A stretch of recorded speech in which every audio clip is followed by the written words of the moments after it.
Let's be real. People lie more often than you might think. And it's not always the strangers you suspect. It could be your friend, your partner, or even someone in your family.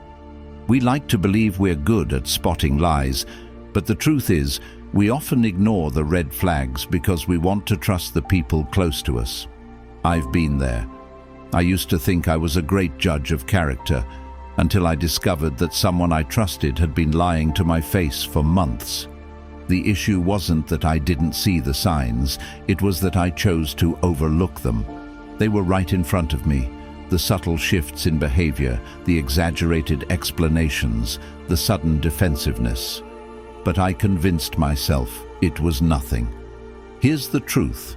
People lie all the time, and the sooner you accept that, the quicker you can start seeing through the facade.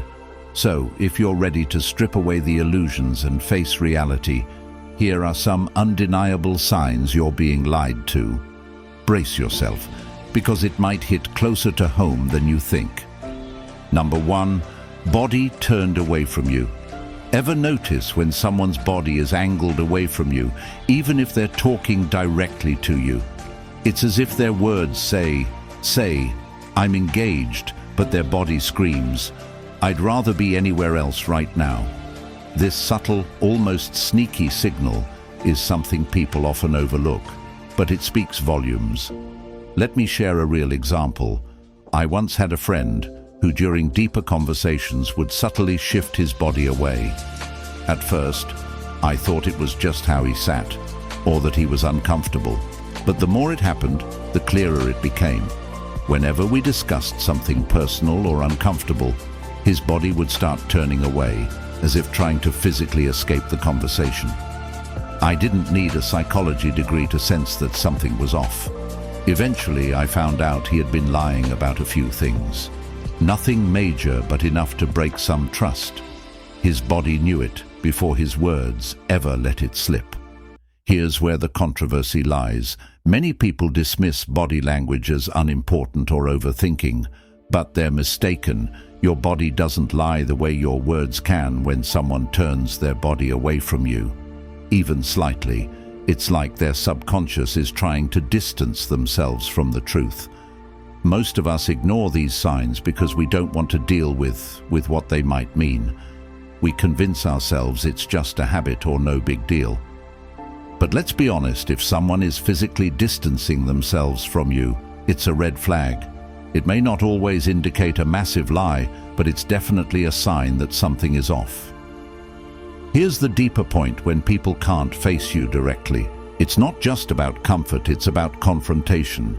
They don't want to confront the reality of the situation, and their body language betrays them before they even realize it. I used to ignore these signs thinking maybe I was reading into things too much, but after seeing it repeatedly, I learned that when someone physically turns away from you mid-conversation, they're not just restless.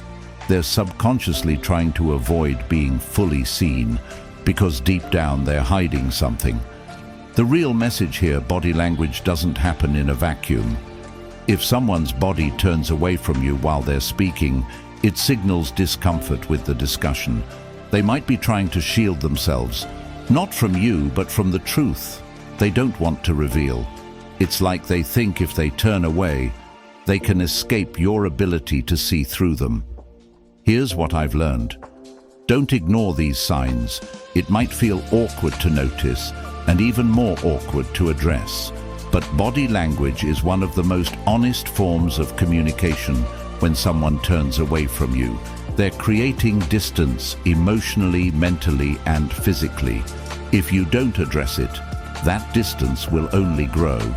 So the next time you notice someone subtly angling away in a conversation, take it as a cue. Maybe it's time to ask the tough questions they don't want to answer. Maybe it's time to probe deeper and figure out what they're hiding, because honesty doesn't turn its back on you, and neither should the people you trust. Number 2, quick to change the subject. Ever had a conversation where someone dodged your questions so swiftly it felt like you were playing verbal dodgeball? You bring up something important, perhaps a topic you're really invested in, And suddenly, boom, they're off talking about something entirely unrelated. It's like they have an escape route ready at all times, and the moment things get too real, they disappear into the safety of a completely different topic. Let me share a personal story. I was once in a relationship where this happened constantly. At first, I didn't even notice it. Whenever I'd bring up future plans, something as simple as where we wanted to be in a year or how we'd handle tough situations, they'd instantly steer the conversation towards something irrelevant, like what we should have for dinner or some random thing they saw on Instagram that day. It was subtle, almost sneaky, and I let it slide because I didn't want to push too hard. I convinced myself they just weren't ready for the conversation, or maybe I was being too intense. But here's the thing, they were never ready. And that was a sign of something much deeper than just avoiding a topic. It was avoiding responsibility. This brings me to the controversial point. People aren't just changing the subject because they're forgetful or distracted. No, they're doing it because facing the truth is uncomfortable, and many would rather avoid it than confront reality. We let them get away with it because we don't want to seem like we're pushing too hard. We prefer to maintain the peace, even if it means letting lies slip through the cracks. But this is where we go wrong. Dodging a tough conversation doesn't mean avoiding conflict. It means inviting dishonesty. Here's the deeper message. When someone is quick to change the subject, it's not just avoidance. It's a refusal to engage with the truth, a sign that they value their comfort over your clarity. And what does that say about the foundation of your relationship? Whether it's a partner, a friend, or even a colleague, a lie doesn't always come in the form of a blatant falsehood. Sometimes it's as subtle as a change in conversation. We think the only lies worth calling out are the ones spoken aloud, but the lies left unsaid, those are the ones that erode trust slowly, piece by piece. I realized this the hard way. Every time I allowed the conversation to shift, I was silently accepting their avoidance, giving them a pass to keep me in the dark. I wanted to believe that things were fine, so I let the subject change. But that's the danger of letting people steer conversations away from the truth. It's not just about the topic being avoided, it's about the relationship's integrity being compromised. Here's what I've learned. Don't let people off the hook when they try to change the subject. It's not about being confrontational, it's about setting a standard for honesty. If someone values you, they'll face the hard conversations head-on, no matter how uncomfortable it is. And if they don't, maybe it's time to ask yourself what kind of relationship you're really building.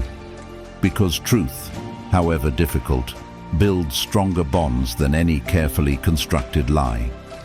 Number 3, listen to understand, not to respond. Listening is one of the most underrated skills in the art of charm, yet it forms the very foundation of making people feel truly valued.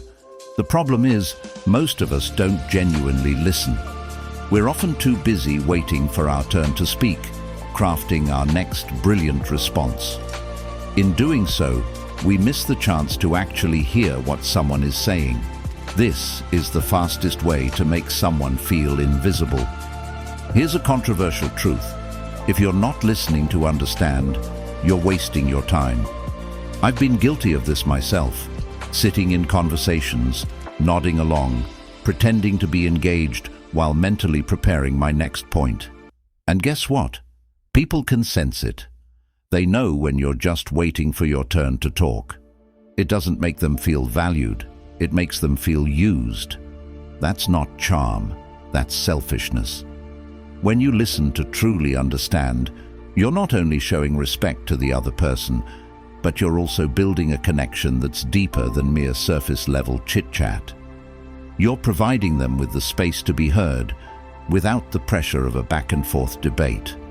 I recall a time when I was talking with a colleague who was clearly struggling. My instinct was to jump in with advice and solutions, but instead I just listened. No interruptions, no advice, just pure attention. By the end of the conversation, they told me, "I've never felt so heard." That was the moment I realized that sometimes the best thing you can do is simply listen. Here's the deeper message. In a world full of noise, genuine listening is a rare gift. People don't always want constant advice or opinions. They want understanding.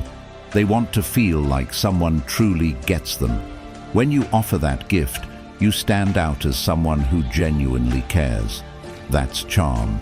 So stop listening just to reply. Listen to understand. That's how you make people feel truly seen and valued. And that's where the real magic of connection happens.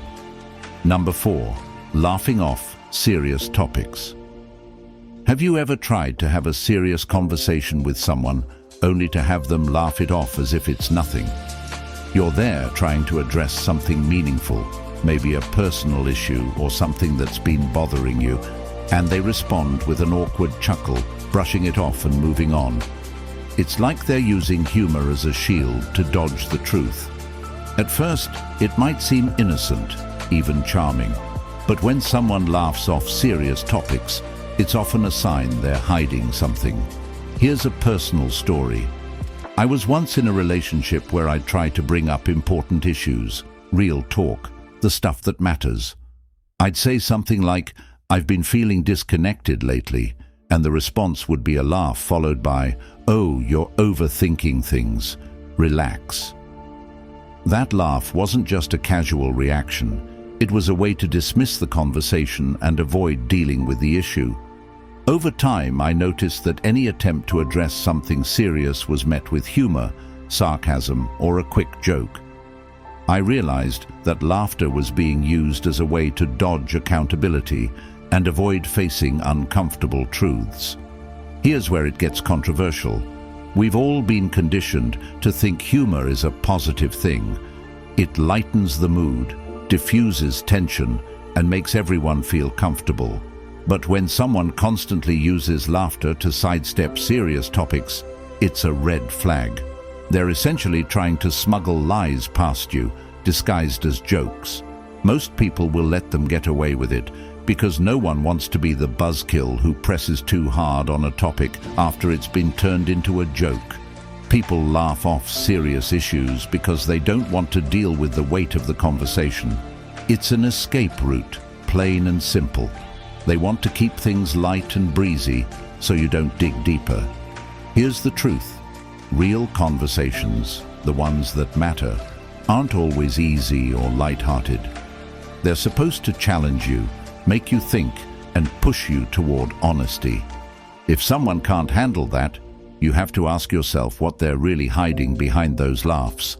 The deeper message here, when people laugh off serious topics, they're signaling that they're either not ready, or worse, not willing, to have an honest conversation. It's like they're putting up a shiny, jokey facade over something they know they can't explain. Maybe it's fear of being vulnerable, or perhaps they know that if they actually talk about it, they'll expose the truth they've been trying to bury. I've seen this pattern repeatedly. People use humor to deflect and make you feel like you're the one taking things too seriously. But there's nothing wrong with taking things seriously, especially when it comes to important matters. If someone laughs it off, don't be afraid to call them out. A simple question like, "Why is this funny to you?" can expose the underlying discomfort they're trying to hide. The real issue with laughing off serious topics is that it shuts down the conversation before it can even start. It's like putting up a giant no entry sign on the road to real communication. If you don't address it, those critical conversations you need to have about relationships, trust, and accountability never happen. Everything stays on the surface and nothing gets resolved.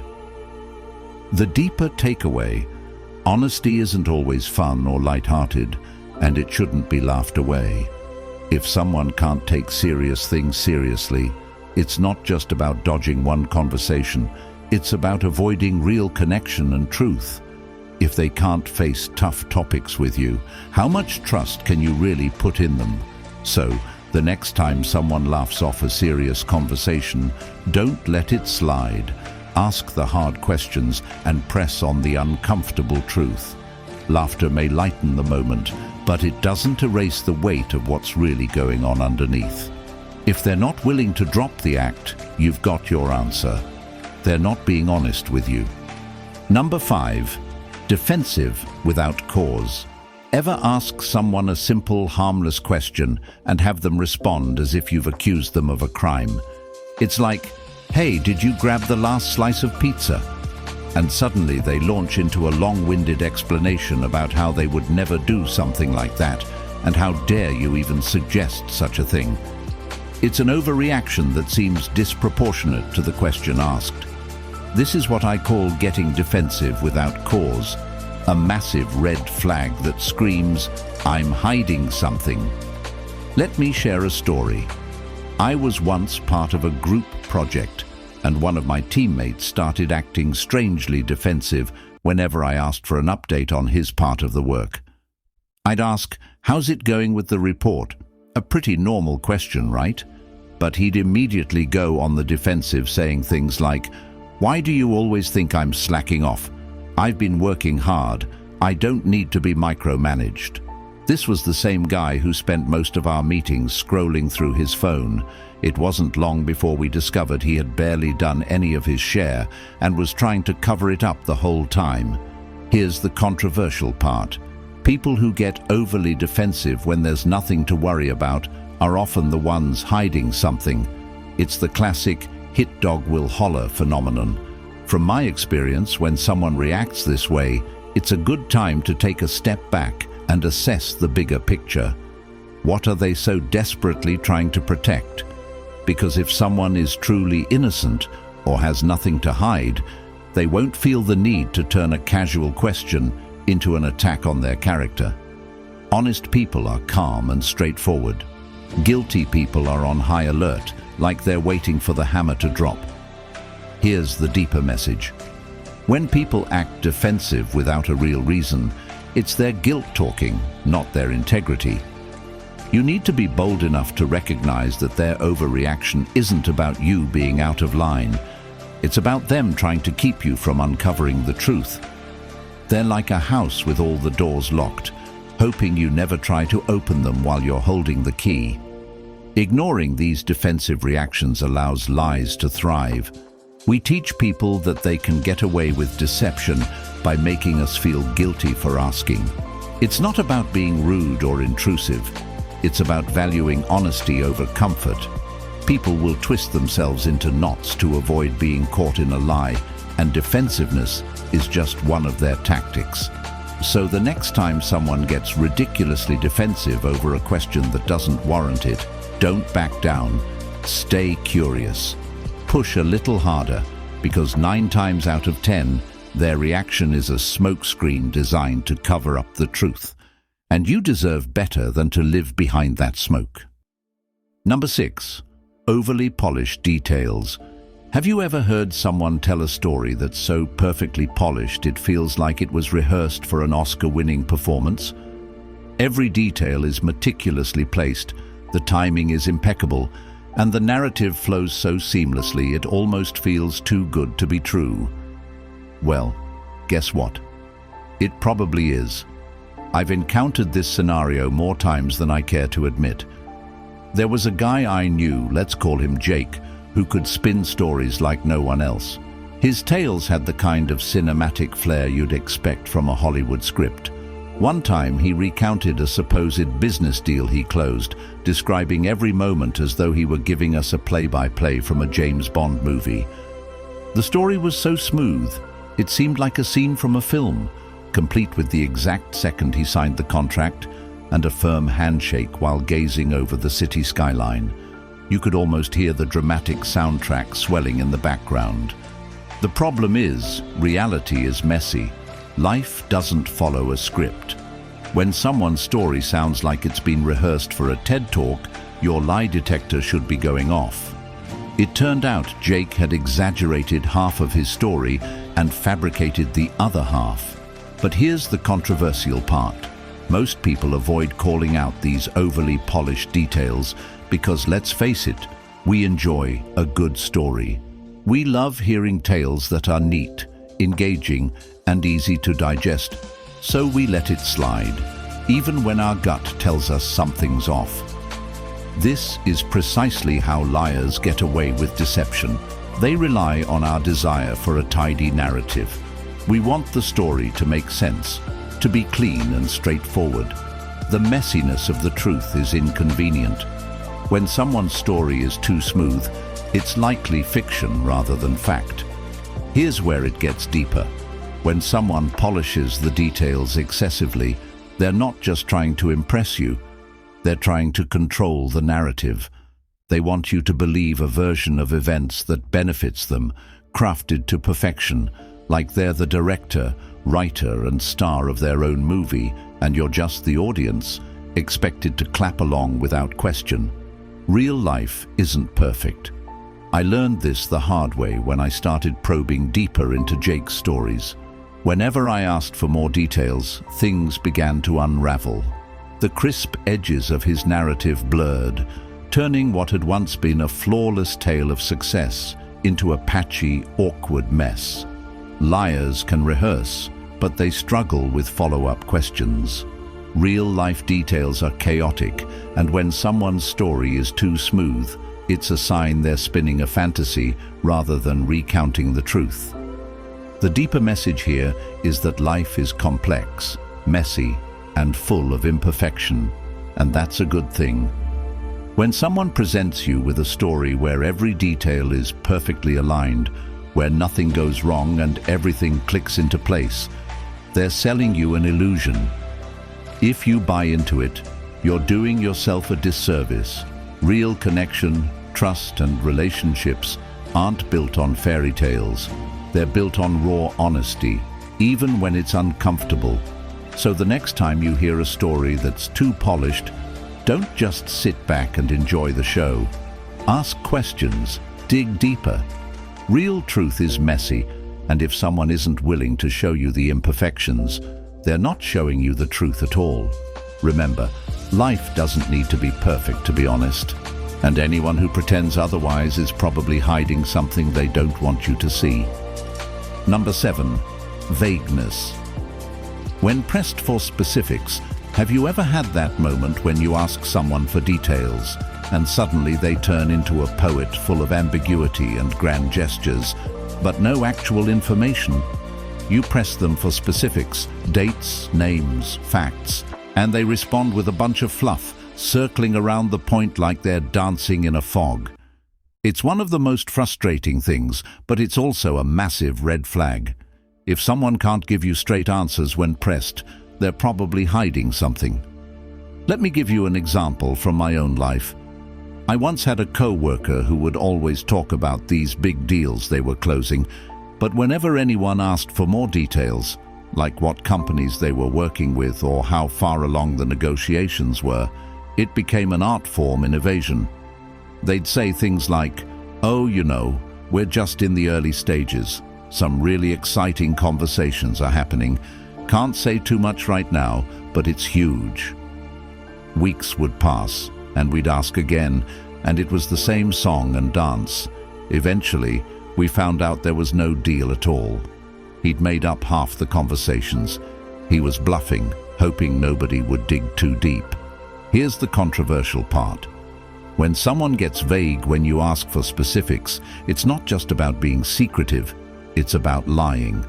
Vagueness is the liar's best friend, because it allows them to escape accountability. It's like trying to catch smoke with your bare hands. You think you're getting somewhere, but they keep slipping away with half answers and complicated responses. They're betting on you being too polite or too distracted to push them hard. Here's the thing. People who are being honest don't need to hide behind vagueness. They can give you clear answers because they have nothing to protect. If you ask them for details, they'll give you the information straight up. No dance, no smoke, no mirrors. But a liar thrives in the gray areas. They know that the more vague they can be, the harder it is for you to pin them down.